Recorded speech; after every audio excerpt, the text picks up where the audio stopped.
Good afternoon and welcome to the City of Rapid City's Legal and Finance Committee meeting for Wednesday, March 14th. I'd like to start the meeting with a roll call and determination of quorum, please, Stacy. Here. Thank you. Now's the time to adopt today's agenda. If there's any additions, modifications, or removals from today's agenda, if not, I'll entertain a motion by a seated committee member to adopt today's agenda. Move to adopt. Got a motion by Laurenti to adopt, second by Drury. Any further discussion? Seeing none, all in favor? Aye. Any opposed? Today's agenda is adopted. Now's the time for general public comment. This is the time for any member in the audience to talk to the seated committee members on any item that is currently not on today's agenda. I currently have no speaker request forms for general public comment. Am I missing anyone? Seeing none, we're going to move on to today's agenda. Consent items are items 1 through 11 today. Now's the time to open public comment for consent items, items 1 through 11. If there's any member in the audience that would like to speak to the committee members about any of the items on the consent calendar, 1 through 11. I currently have no speaker request forms. Am I missing anyone? No? Okay, public comment is now closed. Are there any items on the consent agenda that any committee member would like to discuss separately? Chair recognizes Alderman Laurenti. Sorry. Thank you, Chair. Items 7 and 11, not to be confused with the store.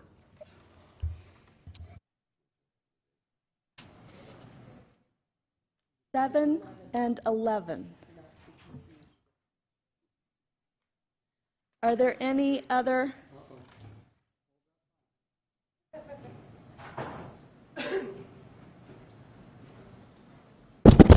Sorry about that.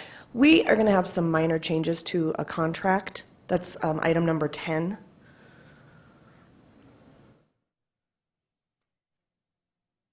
Thank you. We'll remove item 10 for separate consideration. Thank you. Are you going to stand by to answer questions? I will, but I'm going to go grab my glasses. I literally just took off running. All right. Thank you.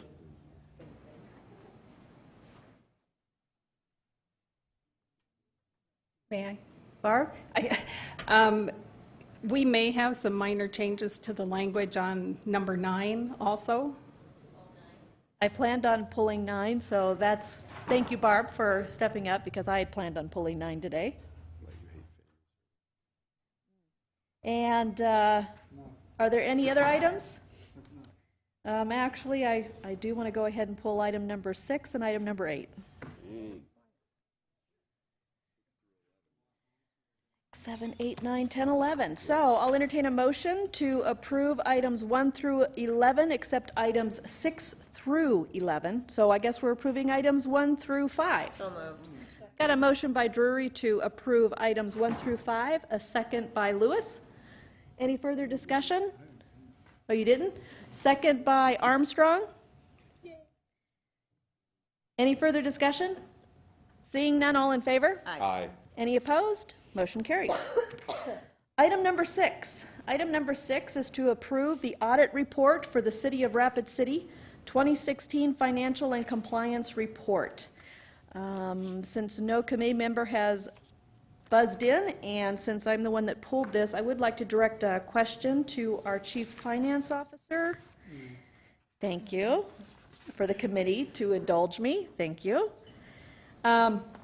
Pauline, primarily I pulled the summary of the 2016 audit results, and I know I've asked the question in the past about material weaknesses, and those are, as been described, correct me if I'm wrong, but just processes that could be tightened up over time, but pretty much the city is in compliance. It's just recognized that if we could improve in those areas, that would be a good thing. Correct.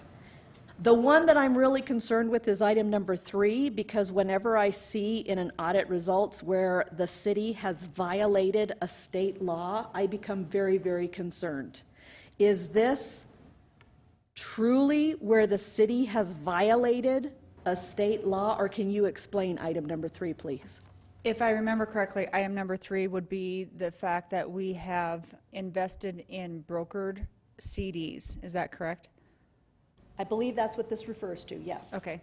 So we actually have a disagreement between the city and the state and also the auditors on this one. While there is a technicality in their mind in which this does not qualify as an investment, a secured or an appropriate investment under state statute, all of these CDs are FDIC insured. And so the money is protected. There is no risk. We actually get a higher interest rate on these than if we would go to a local bank and buy just a normal CD that most entities would buy. FDIC is inherently, our deposits at the banks are FDIC insured up to the $250,000 limit. They are very careful to make sure that they don't exceed that $250,000, so it's FDIC insured. The very inherent nature of FDIC insurance is the fact that it is backed by the federal government, which is also a requirement if we are to do any investments. If we buy treasury bills or something with Fannie Mae or Ginnie Mae, those are all backed by the federal government, either directly or indirectly. So either way that we look at this, we feel that we are in compliance with the allowable investments that we are able to make as a municipality. That being said, I know Joel has been in contact with the Attorney General's office trying to understand a little bit on this. We've been in contact with the Department of Legislative Audit. I've also been in contact with other municipalities that are in the similar situations, and they would also disagree that we are in violation. So while they say that we in substance, we are not. In the little fine print, they think we are. All right.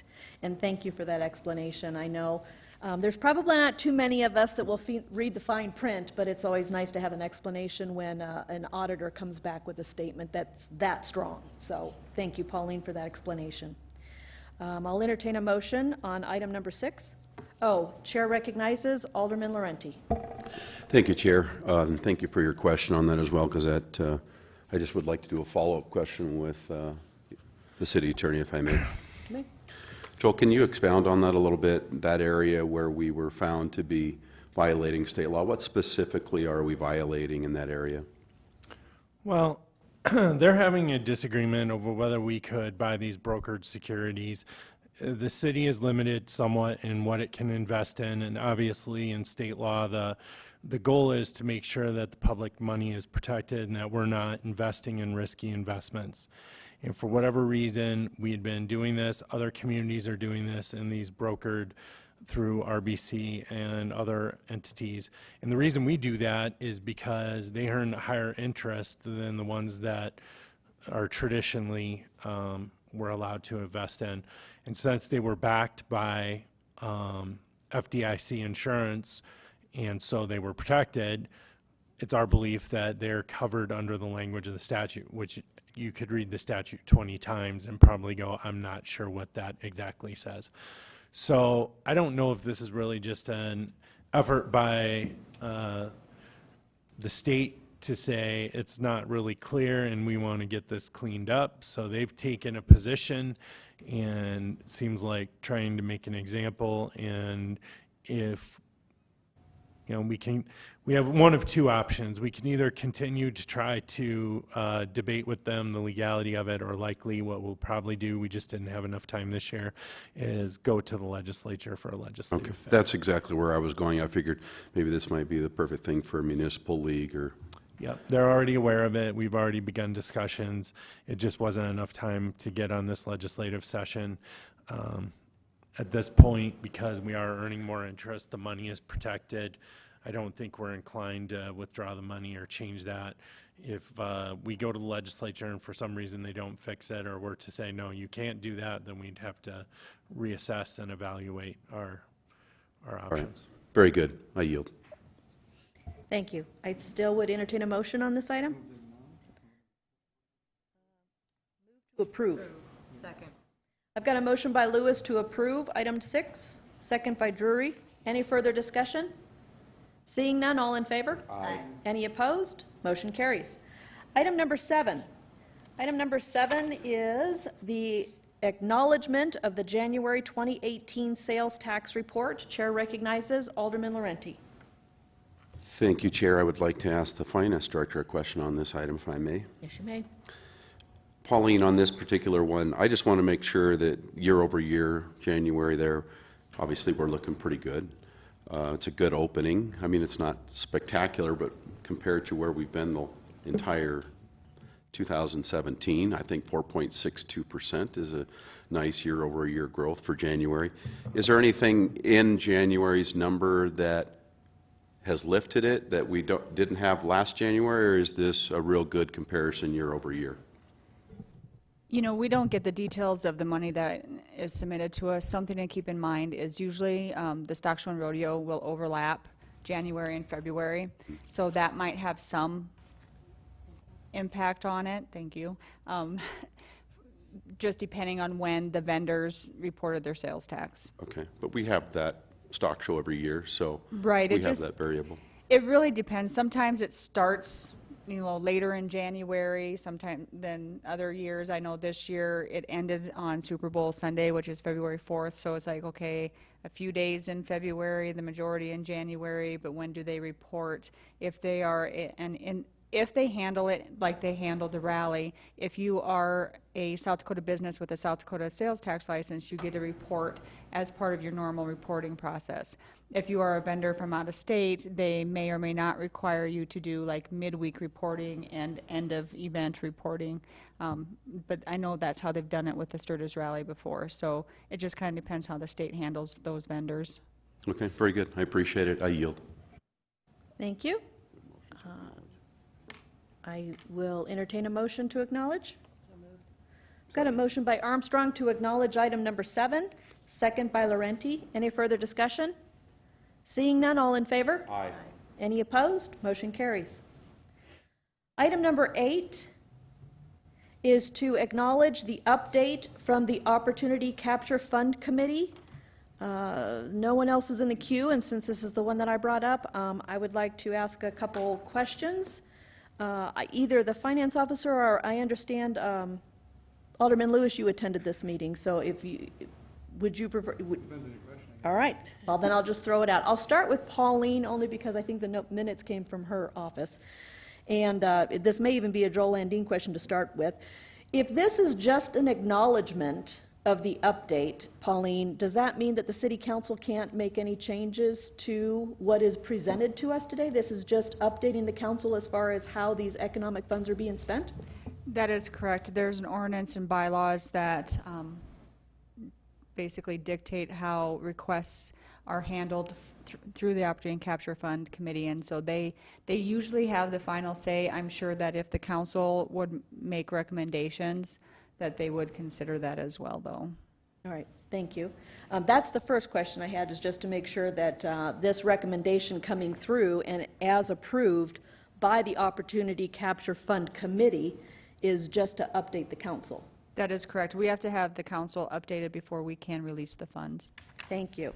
So then, reading through the minutes of this actually was approved, or the application from our economic director, Ben Snow, working with the company, was for $250,000 as a grant, and originally, in September of 2017, there were 3 phases, and so the $250,000 was supposed to be allocated out in 3 different pieces. And the first one was supposed to be released upon the issuance of a Phase 1 building permit. Another $75,000 was supposed to be released upon occupancy of that building. And then the remaining $100,000 was supposed to be released upon pulling the building permit for Phase 2. Since then, the company has relocated, and where they relocated to, it already has a 100 square foot building on it. So they do plan on pulling a building permit to add 50 1,000 square feet. And it was recommended to the Opportunity Capture Fund Committee that they go ahead and once the building permit is pulled for that addition, the full $250,000 grant be released to the company. Since this is just an acknowledgement, and as our Chief Financial Officer has indicated that this committee would take recommendations of what council members would be looking for in the future, I know I've had many conversations with Mr. Ben Snow about this. And some of the other pertinent facts, I do support this one since it was under negotiation and work for a long time. I know Mr. Snow puts a lot of time in working with businesses to come to Rapid City or expand existing businesses. But some of the criteria that the Opportunity Capture Fund Committee looked at is that when they complete Phase 2, which was supposed to be the second building permit, but now is the addition, they are to hire, if I read this correctly, they will increase the workforce, because I believe this is a new business coming into our facility, or into our city, and so they're going to increase and have 200 jobs. And the 200 jobs that they're bringing into our community have about 107, which they refer to as station employees, and then the other, 93 jobs are the higher salary, foremen, supervisors, those types of more professional type designations. But out of the 107, this was my concern, and so this would be my way of expressing to the Opportunity Capture Fund, is I know this one started before the income tax for corporations was reevaluated at the federal level, and I know that their tax has been drastically reduced, and a lot of businesses said that they would reinvest that in the workforce. So I would like to see, because currently the criteria for those station employees or those workers, basically your frontline workers, it lists the pay range between $29,000 to $45,000. And I know I'm in business, so I know, economically speaking, and profit and loss and expenses, you're going to try to get the most for the least amount of money you have to pay. And so I'm kind of looking at that 29,000 mark. And the 29,000 means that that employee at 2,080 hours a year is earning less than $14 an hour. And the reason I'm looking for this higher wage is primarily because we consider industry a high wage business coming into our area. Recently in the City Council, we have come across, and we're still, I think many of us, trying to define workforce housing. And a lot of the discussion on workforce housing, we recently had a development that came in here and said that workforce housing was $210,000 to $230,000 with a home on a new lot. And if you're looking at someone, even if you put two of these people together as, partners or married people or whatever, and so you're looking at $60,000, and I'm being generous, I'm going up to 30, just to make my numbers easy. You're going $60,000. I know when my husband and I first looked at a house way back when we were in our 20s, granted, interest rates were 8 to 12% then, but basically the rule of thumb was whatever your gross income, double it, and you should be able to afford to make the payment on that value of a home. I believe nowadays it's 3 times your gross, probably because the interest rate is much lower. But if you're looking at $60,000 for a 2-family income for this workforce, that means that they are looking at $180,000, and that is maxing out their 3 times their gross revenue.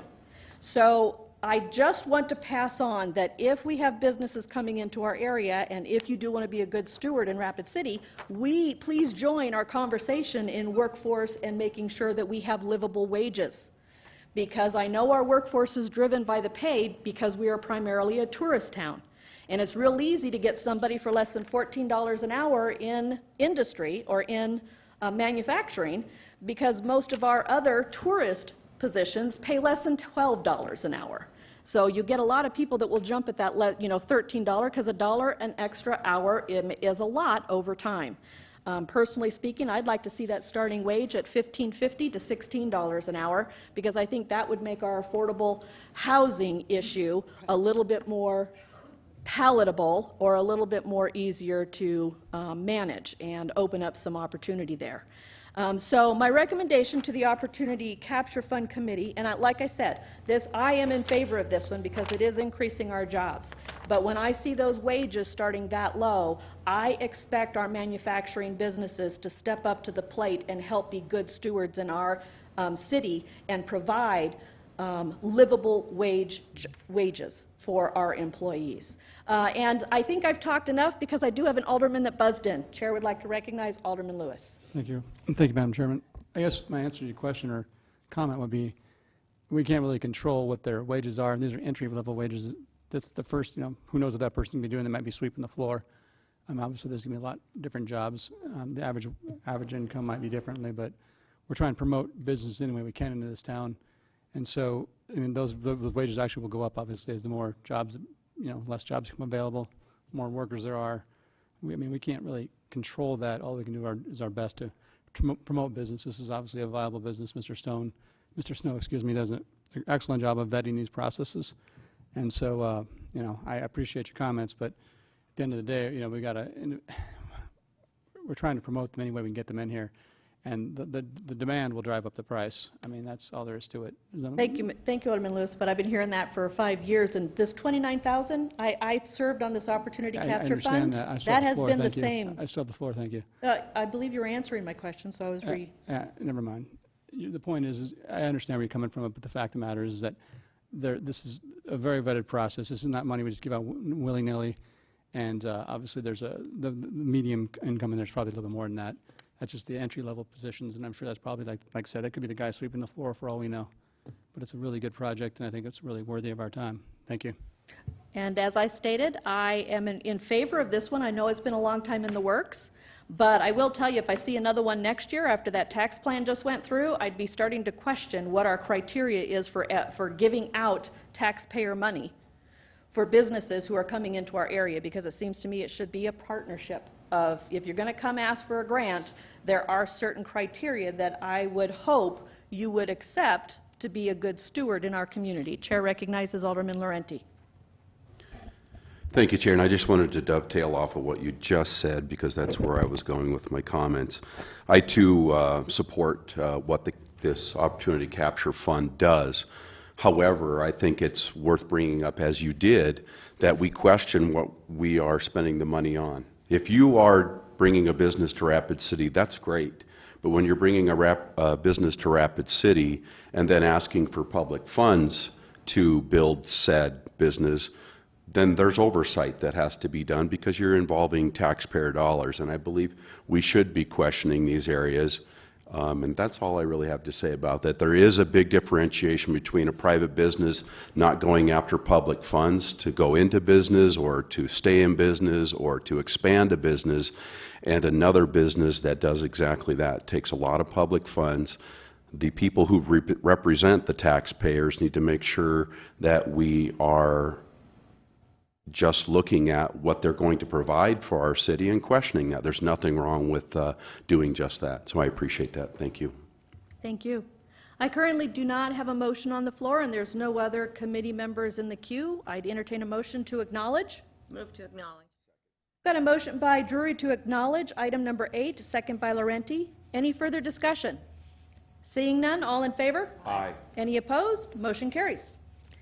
Item number 9 is to approve the fiscal year 2013 and the fiscal year 2017 Community Development Block Grant Youth and Family Services CDBG Grant Funds Subordination Request. And Barb, since you stepped up to the podium and said that there might be slight rewriting or wordsmithing of this, if you wouldn't mind stepping up. And this is, in my opinion, unique. We don't get a lot of subordinate requests. So could you please explain a little bit more detail on what this request actually is? Yes. On a subordination, that's when we're going to take, we have a lien against the property. We're being asked to drop our lien to a lower position to allow someone else to be ahead of us. And in this case, YFS has an opportunity to access some additional funds from new market tax credits. that will help with the paying off and finishing their project. And to do that, the new market tax credits require to be in first place, which is not unusual. That's normal on them. Subordination with CDBG funds is not unusual either. We've done it quite a few times in the past. We did it for Wavy when they sold their shelter to Cornerstone way back when for the women's shelter. We subordinated to them. We subordinated in other cases where someone took over a business.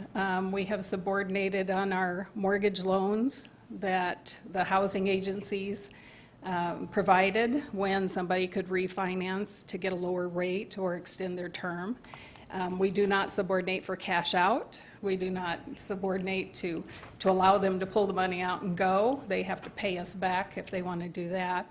But in this case where it's, these are grant funds, but we want that facility to be used for the 20 years that we have on there. 20 or 30 years, it depends. I don't remember this particular year. But what we ask is that that facility continue to meet the national objective it was originally funded for, and in this case, that's serving low-income youth and providing programs for them. That is not changing with what they're doing. They're actually expanding their facility, which means they can help more. And right now, they serve at least 80% low-income youth. So they more than meet the criteria. We would not subordinate if they weren't a strong agency that was financially sound, and also if we were having trouble with their reporting and the handling of their funds. With YFS is a very strong and very well run, and we've had zero problems. They're one of the best. Their reporting is always on. We don't have to ask for corrections and say that something is wrong. They have long-term staff who know what they're doing. So in this case, a subordination we don't have a problem with. If we can leverage other federal funds or other private funds for a project in our community, and our block grant funds can do that, we're just multiplying the benefit of them, and in this case it is. The reason I said there might be some change in the language is new market tax credits are very complicated in how they get set up. And with what YFS is doing, they were required to they wanted to be in first place, but then they also have other federal funds for their Head Start programs, and Head Start wants to be there in second place.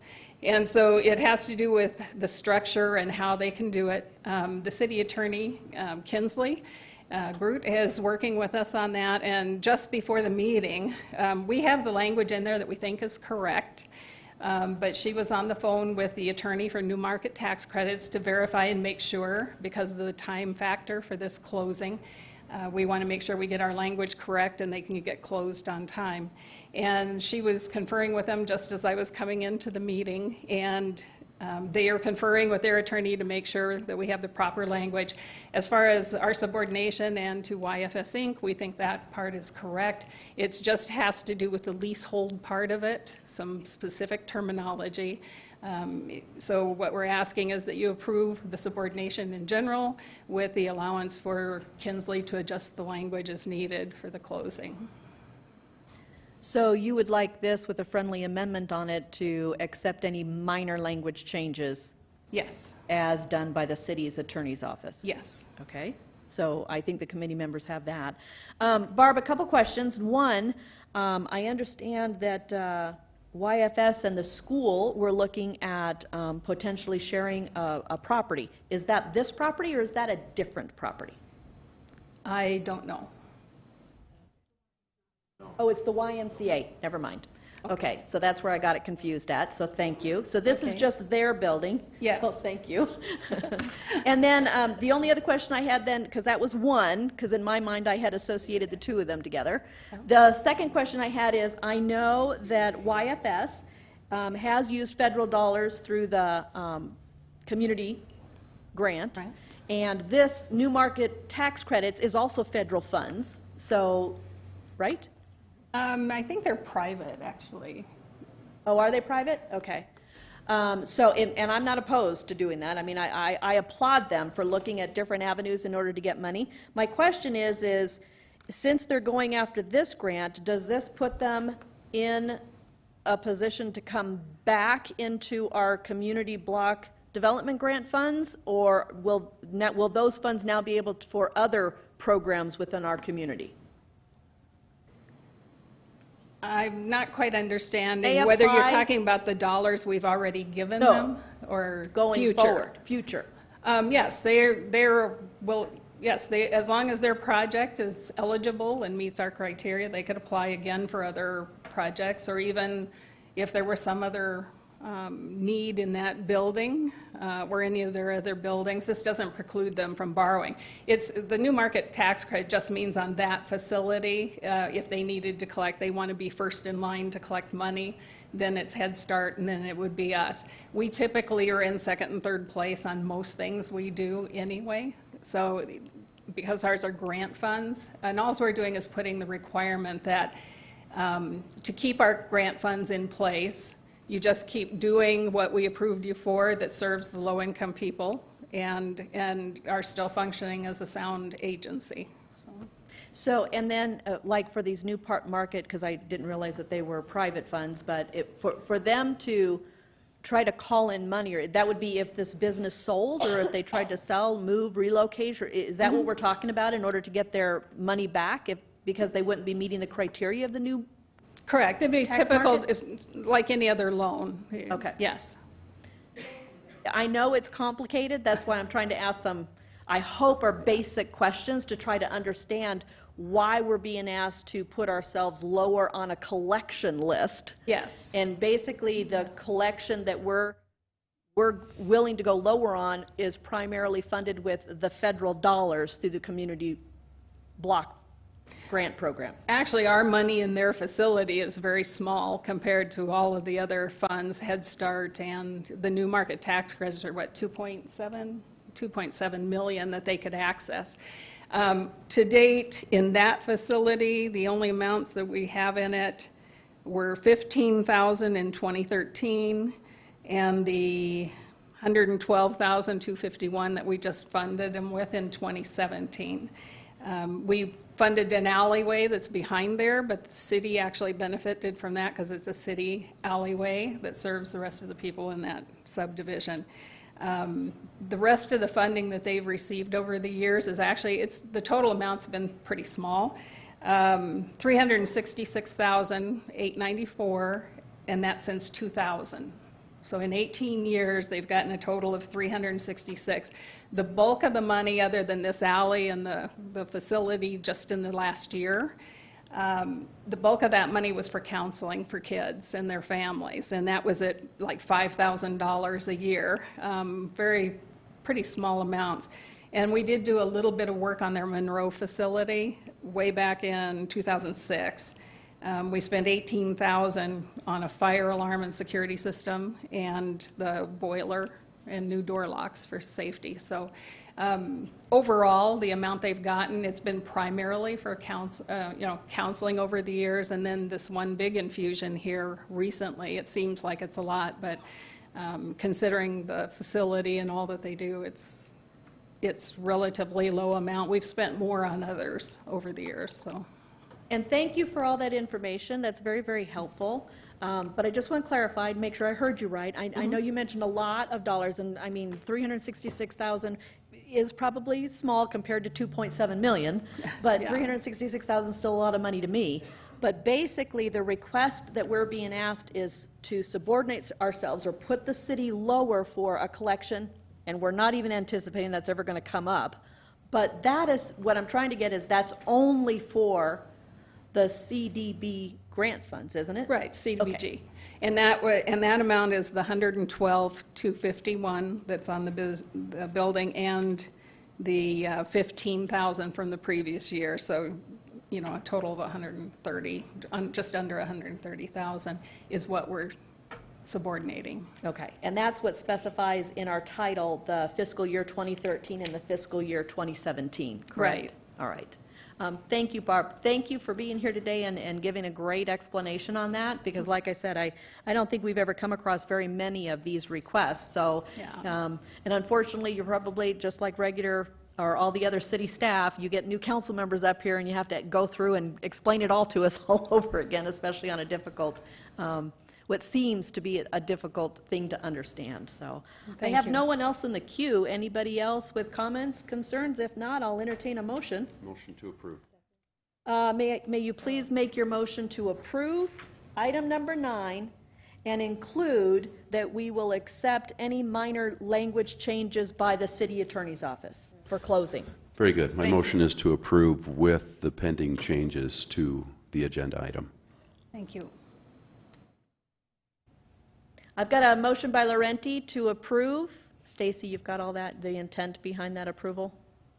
Thank you. A second by Armstrong. Committee members all clear? Yep. All in favor? Aye. Any opposed? Motion carries. Thank you, Barb.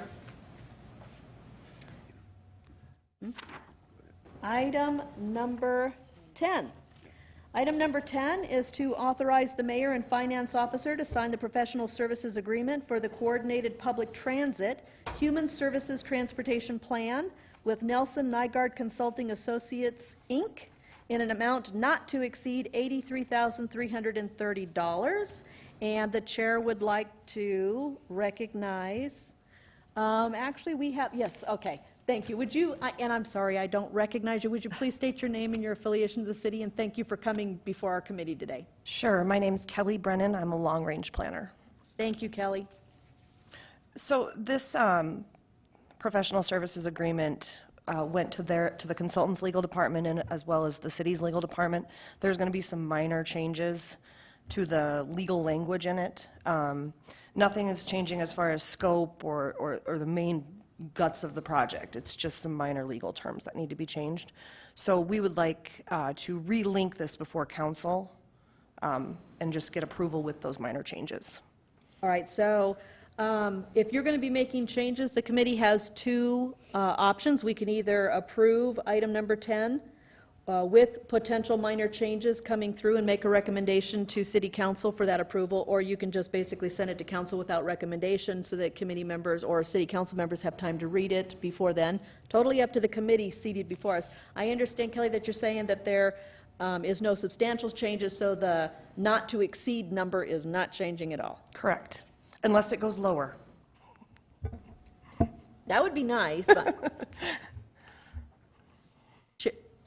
I'll make a motion to approve pending the changes, seeing consistency and as well, since we'll be seeing this Monday night with its detail. Thank you. I've got a motion by Laurenti to approve item number 10 with the expectation of some minor language change, legal language changes. Second by Drury. Any further discussion? Kelly, once again, thank you for coming in and running to catch us so that we've got a heads up on it. All in favor? Aye. Any opposed? Motion carries. Item number 11. Item number 11 is to authorize the mayor and finance officer to sign the contract for construction of public improvements through Private Development Tax Increment District number 80 between the North Atlantic Developers LLC and the City of Rapid City. Chair would like to recognize Alderman Laurenti. So I'll entertain a motion. I've got a motion by Lewis to approve. Second by Armstrong. All in favor? Aye. Any opposed? No. Here. So it passes 3-2. The two no votes were Laurenti and Scott. That is all of our items on the consent calendar. At this time, we'll open public comment for non-consent items, items 12 through 13. And I have no speaker request forms. Anybody in the audience that would like to speak on non-consent items 12 through 13? Seeing none, public comment is now closed. The committee is going to consider item number 12, which is the second reading and recommendation of ordinance number 6225, an ordinance to amend provisions concerning appeals to the Building Board of Appeals by amending sections 15.04.120 and 15.04.130 of the Rapid City Municipal Code. Got a motion by Lewis to approve, second by Laurenti. Any further discussion? Seeing none, all in favor? Aye. Any opposed? Motion carries.